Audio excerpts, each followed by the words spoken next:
And it's Jason. And we're back for the next installment of The Road to Chantra. Oh. And in this installment, we head to Amritsar, which houses the Golden Temple. It's a very important Sikh temple. But this was very far away from Rishikesh. It was a very long drive. Yeah, it was very long. Jason, how long was it? It was 10 hours. Stop. It was approximately 10 hours. Yeah. And it wasn't an easy ride, but Mark and I made sure that we had our bus bros.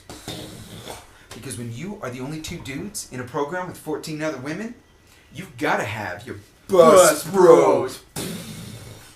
Otherwise, things get crazy real fast. They get real cray. But things did get a little cray. Roads were winding, things were getting really shaky, and I felt really sick. So I tapped the driver, I said, "You got to pull over now. I'm a yak."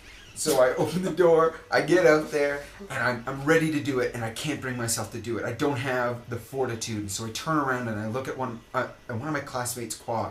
We make eye contact, and as soon as our eyes lock, release. Totally yak. Just yacked full on. And I felt great afterwards, but she felt really bad about it. But what are you going to do? Oh, well. Yeah. So after Jason yacked, we went over and we stopped off at a Tibetan school. And we got there, and it was great. It was tea time, so they gave us Tibetan tea and cookies.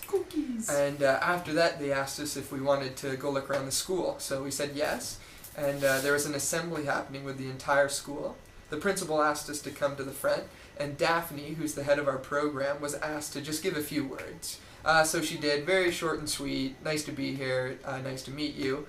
Then she turns around, looks at us, and says, "All right, now, which one of you wants to give a little speech?" We all immediately took a step back, and we're like, uh-oh.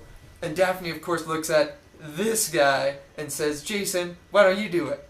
And so I don't want to be rude, and so I go up. But Daphne, of course, is 3 feet tall, so this mic is hitting my belly button. So I crouch down, and the kids chuckle, and I'm thinking, all right, this is good. I've got their attention.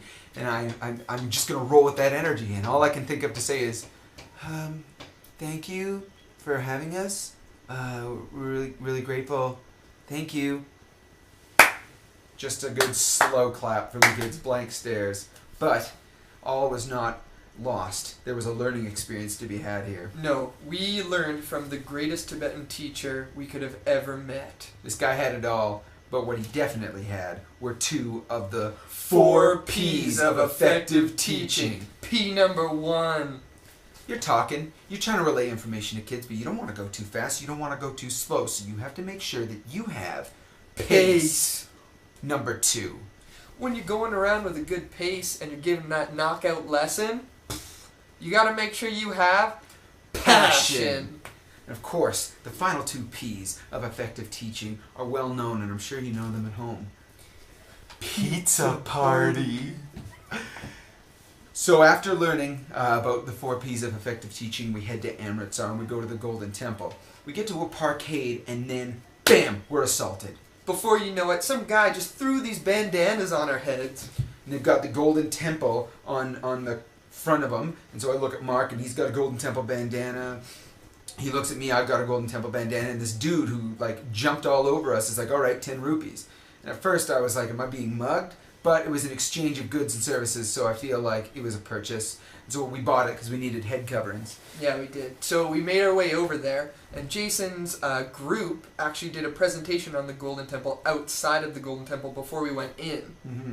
And when they started, slowly, more people started gathering around. And by the end of it, there was about 60 Sikh people watching their presentation. There were Sikhs to the left of us. Sikhs to the right. They were all over, but it wasn't the end of being mobbed by all these people who are interested in seeing foreigners. Well, as soon as we get in there, people are asking us to take pictures with them so they can bring them back to their villages, and it was really nice. It was really flattering, but that's not all we saw. No. We also saw a very sweet house band. We saw the greatest 4-piece Sikh band at the Golden Temple was ever seen. Oh yeah, it had everything you needed for a 4-piece band. It had a drummer. It had a second drummer. It had a weird violin instrument that we don't know what it actually was. And then we had that one guy who was standing in the back with a stern look on his face holding a sword because he's the ultimate hype man. And after taking in the sights and the culture, we headed back to our hotel. And I'll tell you more about that next time. Quick shout out to Steve Ivany, because I know you love dem pizza parties. Well,